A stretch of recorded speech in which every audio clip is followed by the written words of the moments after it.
Well, thank you, Gary, for your kind introduction, and good morning, everyone. You know, when I sit and reflect on the fact that 25 years in energy means a quarter of a century that I've been working in energy, and as I was coming to this conference, I was thinking the last time I was here at the conference was probably 9 or 10 years ago.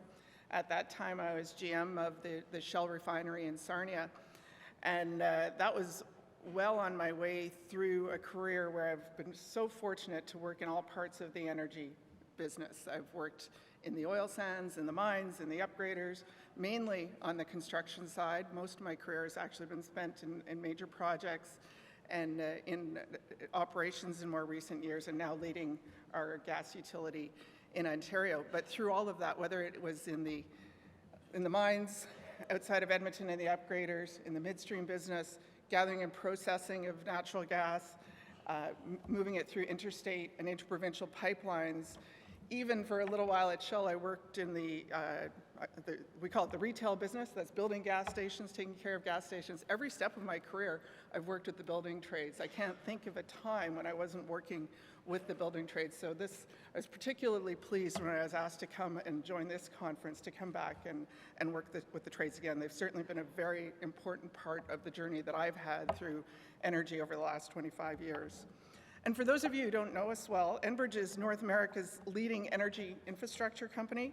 Our roots stretch back to 1949 with the incorporation of the Interprovincial Pipeline Company. And you know, from the time Alberta Premier Ernest Manning and Canadian Federal Minister C.D. Howe first opened the valve on IPL's inaugural pipeline in 1950 to start moving oil eastward, Enbridge was pivotal in spurring the growth of Western Canadian oil production. Since then, as the demand for secure and reliable energy has grown, we've continued to open new markets for Canadian oil and played a critical role in developing North America's energy infrastructure. And today, we're a diversified North American energy company that connects millions of people to the energy they rely on through our vast North American natural gas and liquids transmission pipelines, natural gas utilities, and renewable energy generation, including wind and solar assets in North America and Europe. We move about 30% of the oil and gas that moves around North America, and we're the largest renewable energy company in Canada. When we stop and think about it, we realize the impact and the importance that that has. And this is a pivotal time in our industry when we face issues around security, sustainability, and affordability, the energy trilemma. Balancing these three objectives are the key ingredients in a smart, practical energy transition. And I'm confident about the role North America, Enbridge, and the building trades can play in solving the energy trilemma, and in collaboration with governments, communities, and Indigenous peoples. To me, the solution comes down to three things. One is our North American advantage. Two is leveraging our existing infrastructure base. And three is leaning into the goals we have for producing and transporting energy in a way that's better for the environment and for people. First, it's important to level set on our energy fundamentals. Natural gas and refined petroleum account for over 72% of the energy consumed in Canada today. And almost all energy forecasts show that a growing global population, an expanding middle class, and urbanization will demand more and cleaner sources of energy for decades to come.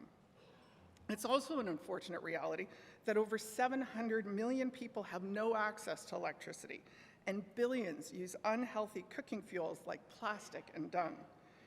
It's clear that addressing our energy trilemma will require all energy sources. It's not a question of either this or that, it's an and. So with this understanding, let's turn to our role in leading the energy solution. Why us and why now? What role will Canadian energy companies play, and what does this mean for the building trades? So that first answer, our North American advantage.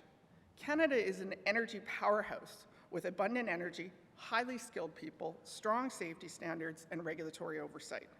We produce and transport the energy needed by millions of people to live their lives more reliably, sustainably, and at a lower cost than anywhere else. We can and we should, it's our duty to provide energy to parts of the world where it's needed, and we can help reduce global emissions at the same time. And LNG is the best way to get lower carbon, reliable energy around the world. LNG is half the carbon intensity of coal. It supports intermittent renewables, and moving LNG to Asia can displace energy produced by burning coal. The second answer to why us is our existing infrastructure, which can be leveraged to deliver low-carbon solutions such as renewable natural gas, hydrogen, and natural gas paired with carbon capture as reliable and cost-effective alternatives to electrification. Let's consider RNG. It's carbon neutral. We call it a drop-in fuel. It requires no system adjustments or changes for our customers and end users because it has the same reliability and versatility of regular natural gas. Our infrastructure assets can also support the transportation of hydrogen, and the momentum behind hydrogen is very strong here and in North America and in Europe. And we can help the build out of the hydrogen market by blending it into our existing pipeline systems.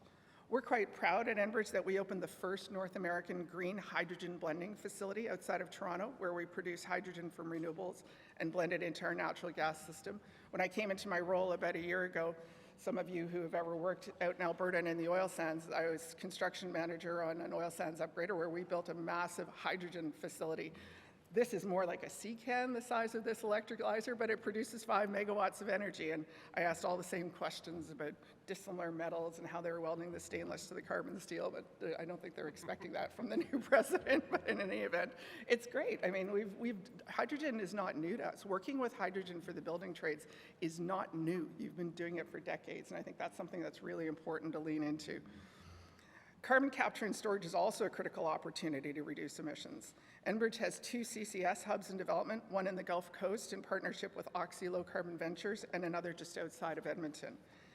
And just as we can lead the energy evolution with our infrastructure, we have another superpower, our amazing people.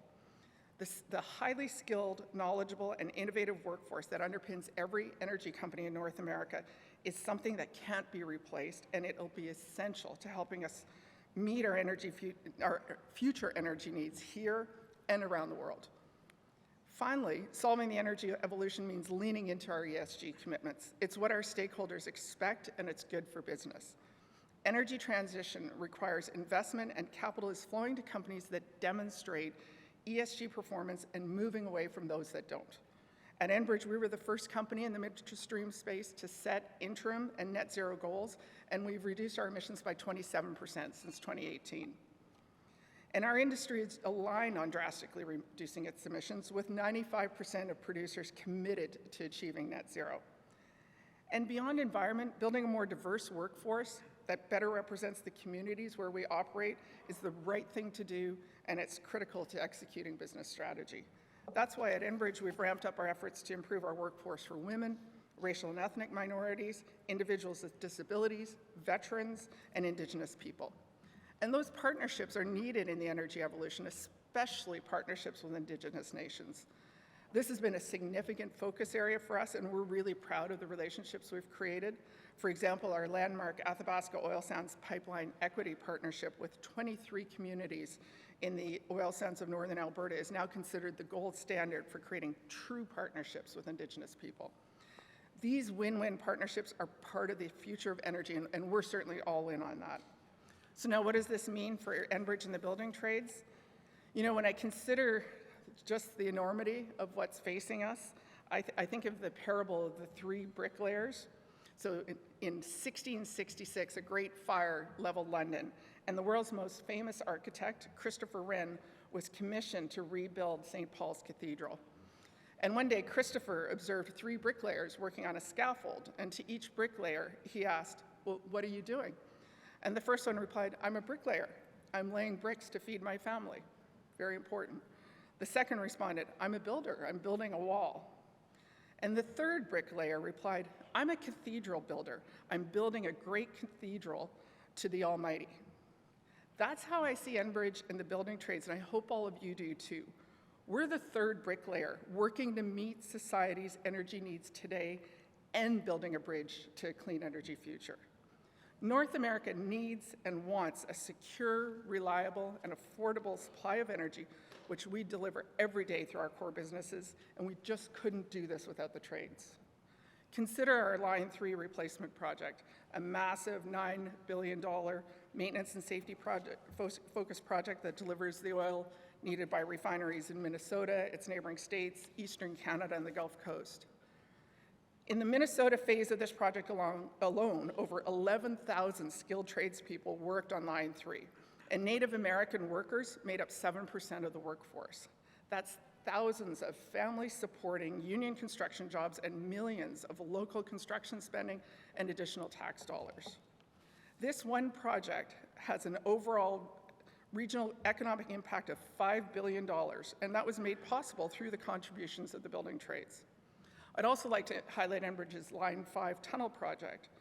Line 5 is an economic and energy lifeline for the Great Lakes regions of the US and Canada, and labor unions, including CBTU and NABTU, have been critically important partners for us in Canada and in the US, vocalizing the importance of keeping Line 5 operating. I can't overstate the contribution these infrastructure projects make to our collective economic and social well-being today and for many decades to come. And as we chart a path to a net zero emissions future, pipelines and the trades that build them are key partners in the pathway to progress. For our part, Enbridge will continue to safely and reliably deliver the energy that's needed today. We're investing in tomorrow, growing our renewable energy business, and making leading-edge, targeted investments in sustainable energy infrastructure opportunities, including RNG, hydrogen, and CCS. Skilled trades are and will continue to be instrumental in this transition, and we take immense pride in working with labor organizations to create a bright future for themselves and for our great country. We're doing our part, but the energy transition is too large for any one party to achieve alone. To succeed, energy providers, regulators, and governments must work together in key areas. Policy and regulatory certainty is needed for any energy project to move ahead. Attracting investment requires regulatory certainty. And let's be clear, we are competing for investment here in Canada.